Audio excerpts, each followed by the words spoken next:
धोखेबाज पत्नी की कहानी। पुराने जमाने की ये कहानी है। एक प्रदेश में एक व्यापारी ने प्रेम विवाह किया।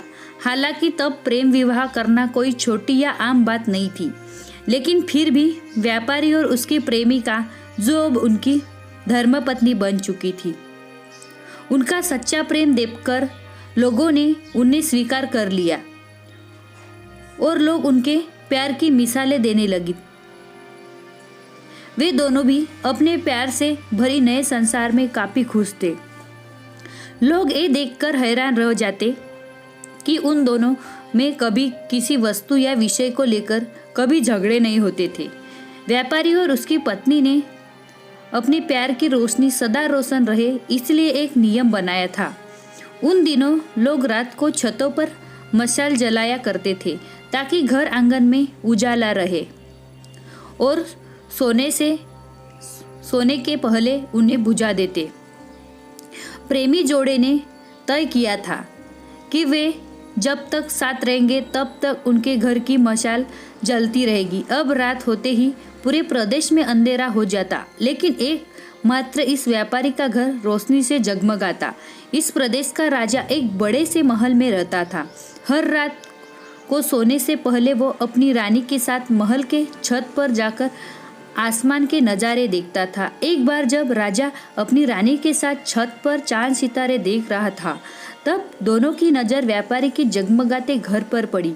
राजा और रानी दोनों ही उसके बारे में चर्चा करने लगे। राजा ने कहा, इस प्रेमी जोड़े में पति समझदार है, इसलिए उनका साथ अच्छे से चल रहा है। रानी राजा से सहमत नहीं थी। रानी का कहना था, जरूरी पत्नी ही ज़्यादा समझदार होगी और वह पति के और उसके घरवालों के गलतियों को नज़रअंदाज कर देती होगी। इसके बिना उनके परिवार का इतने अच्छे से चलना संभव नहीं है। राजा रानी की चर्चा बहस में और फिर वाद में झगड़े में बदल गई। अंत में राजा ने कहा कि हम क्यों झगड़ा करें, एक काम करते हैं, उनकी परीक्षा लेते हैं और देखते हैं कौन ज़्यादा समझदार है। रानी को भी यह सुझाव पसंद आया। राजा ने उसकी परीक्षा लेने के लिए एक योजना रानी को बताई। अगले दिन योजना के मुताबिक रानी ने व्यापारी के घर एक स्त्री को भेजा। वह स्त्री व्यापारी के पास गई और उससे बोली, मैं तुम्हारे लिए रानी का संदेश लेकर आया हूँ। वो स्त्री संकोच रहते हुए व्यापारी से बोली कि रानी को तुम बहुत पसंद आए हो। अगर तुम अपनी पत्नी को छोड़ दो या उसकी हत्या कर दो, रानी तुमसे शादी करने के लिए तैयार है। महिला की बात सुनकर व्यापारी को गुस्सा आ गया, लेकिन उसने अपने गुस्से पर काबू रखते हुए उस महिला से कहा कि ऐसी 1000 रानियां भी आ जाएगी, तब भी मैं अपनी पत्नी को धोखा नहीं देने वाला। तुम मेरी तरफ से रानी से माफ़ी मांग लेना और कहना ऐसा प्रस्ताव दोबारा ना भेजे। उस स्त्री ने व्यापारी ने जो कहा था वह बात राजा और रानी को जाकर बता दी। व्यापारी का ऐसा जवाब सुनकर राजा खुश हो गया, क्योंकि राजा जैसा सोचता था व्यापारी उतना ही समझदार निकला। अब व्यापारी की पत्नी की परीक्षा की बारी थी। राजा ने एक आदमी को उसके पास भेजा। आदमी ने व्यापारी की पत्नी से कहा, राजा को तुम पसंद आ गई हो।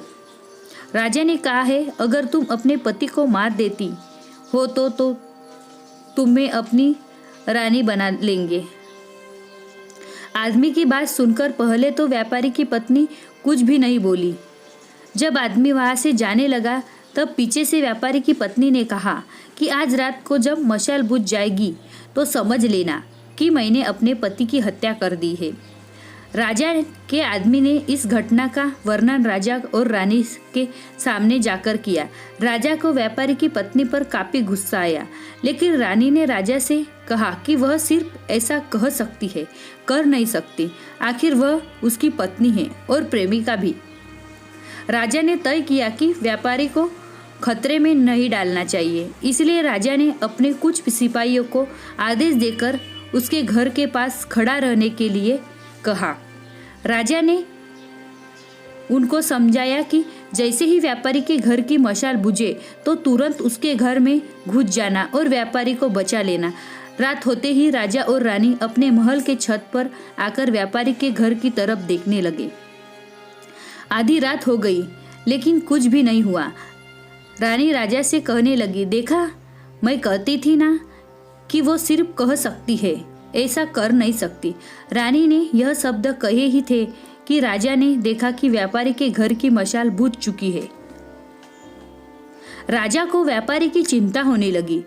थोड़ी देर बाद राजा के वह सिपाही जो व्यापारी की सुरक्षा के लिए वहां खड़े थे, राजा के पास आए और उन्होंने राजा को व्यापारी की मौत की खबर सुनाई। राजा ने कहा, तुम्हारे होते हुए व्यापारी कैसे मर सकता है? सिपाहियों ने कहा कि उसकी पत्नी ने दिन में ही जहर दे दिया था और रात को पति के मरने के बाद उसने घर की मशाल बुझाई, इसलिए हम कुछ भी नहीं कर पाए। राजा को इस घटना से न सिर्फ व्यापारी की पत्नी से बल्कि औरत जात से ही नफरत हो गई। व्यापारी की पत्नी के बेवफाई के विचार उसे पूरी रात आते रहे। राजा उस रात एक भी मिनट सो नहीं पाया। राजा को इस बात का काफी पश्चाताप हुआ कि उसकी वजह से व्यापारी को अपनी जान गंवानी पड़ी। सवेरे राजा ने अपने एक मंत्री को बुलाया और उसे आदेश दिया कि मैं शिकार करने जा रहा हूँ। जब तक मैं लौटूंगा इस प्रदेश की सभी महिलाओं को गला काटकर मार देना। राजा का ऐसा आदेश सुनकर मंत्री ने राजा को काफी समझाने की कोशिश की, लेकिन राजा उसकी एक भी बात सुनने के लिए तैयार नहीं था और राजा ने उसे धमकी दी कि अगर तुमने यह काम पूरा नहीं किया तो सबसे पहले मैं तुम्हें ही मौत की सजा दे दूंगा। राजा के शिकार पर जाने के बाद मंत्री काफी चिंता में डूब गया।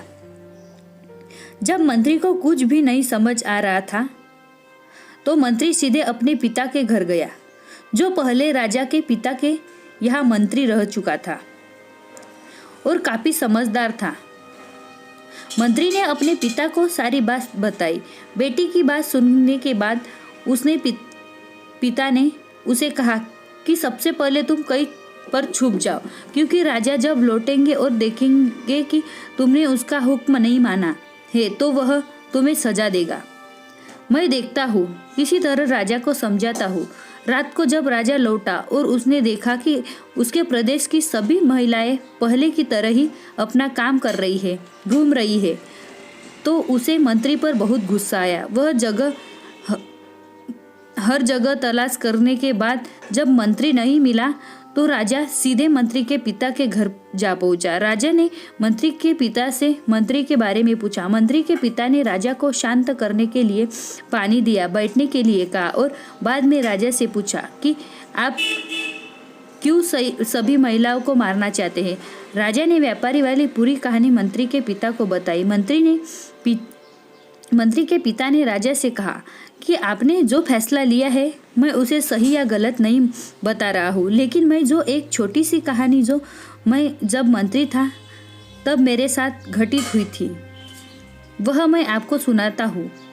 उसे सुनने के बाद आप जो फैसला करेंगे वह हम सब मान लेंगे। मंत्री के पिता ने कहा, एक दिन जंगल में से गुजर रहा था।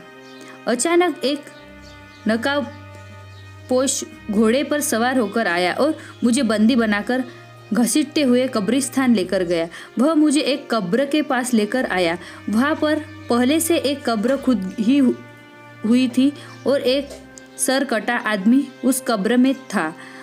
उस नकाबपोश ने मुझे उस कब्र में मिट्टी डालने के लिए कहा। जब मैंने कब्र को पूरी तरह मिट्टी से ढक लिया तब उसने मुझे बाजू में एक और कब्र खोदने के लिए कहा। मुझे लगा यह दूसरी कब्र मेरे लिए ही खोदी जा रही है। कब्र पूरी तरह तैयार होने के बाद उस नकाबपोश ने अपने चेहरे से नकाब हटाया तो मैं देखकर चौंक गया, क्योंकि वह एक बहुत सुंदर महिला थी। उसने मुझे कहा कि तुम डरो मत, यह कब्र तुम्हारे लिए नहीं है बल्कि यह कब्र मेरे लिए है। अभी अभी जो तुमने इस सरकटे आदमी को दफन किया है वह एक राजकुमार है जिसने मुझे पाने के लिए मेरे पति की हत्या कर दी और मैंने बदला लेने के लिए उसे मार दिया। मैं अपने पति से बहुत ज़्यादा प्यार करती हूँ, इसलिए मैं इस जन्म में जिंदा नहीं रहना चाहती और उनके कब्र के बाजू में मरकर दफन होना चाहती हूँ ताकि अगले जन्म में फिर से उनसे मिल सकूं। इतना कहकर उस महिला ने अपनी गर्दन पर चाकू रखकर गर्दन काट ली और उस कब्र में गिर पड़ी। मेरे पास कोई दूसरा उपाय नहीं था क्योंकि मुझे पता चल चुका था कि वह मुझे सिर्फ अपने आप को कब्र में दफन करने के लिए वहां तक लेकर गई थी। तो मैंने उसे दफन किया और अपने घर वापस लौट आया। महाराज, आपने जिस घटना को देखा है उससे एक महिला ने धोखेबाजी की है, लेकिन मैंने जो कहानी सुनाई है, मैंने जिस घटना को अनुभव किया है उसमें एक महिला ने अपने पति के प्यार में अपनी जान दे दी। अब आप ही बताइए महाराज, अगर एक महिला बेवफा निकली तो क्या सभी महिलाएं बेवफा होगी? एक महिला के लिए की सजा सभी महिलाएं क्यों देना उचित होगा? राजा को बूढ़े मंत्री की बात अच्छी तरह से समझ में आ गई और उसने सभी महिलाओं को मारने का ख्याल अपने मन से निकाल दिया। दोस्तों, यह कहानी हमें समझाती है कि दुनिया में भिन्न भिन्न तरह के लोग हैं, भिन्न भिन्न तरह के उनके विचार हैं और उतने ही अलग तरह के सबके व्यवहार है। हम एक आदमी का व्यवहार देखकर बाकी सब के लिए कोई फैसला नहीं कर सकते। आज के दौर में यह बात बहुत अच्छी तरह से सबको समझनी चाहिए क्योंकि आजकल ऐसा होता है कि जब कोई प्यार में धोखा खाता है तो वह सभी औरतों को या फिर सभी पुरुषों को नफरत की दृष्टि से देखने लगते हैं। सभी को एक ही तराजू में तोलने लगते हैं। आपके इस कहानी के बारे में क्या विचार है, जरूर बताइएगा। आपको हमारी यह कहानी कैसे लगी हमें कमेंट कर जरूर बताएं और ऐसे ही कहानी सुनने के लिए प्लीज़ हमारे चैनल को सब्सक्राइब करें, बेल आइकन पर क्लिक करके नोटिफिकेशन ऑन करें और वीडियो को लाइक करें, अपने दोस्तों से शेयर करें। Thank you.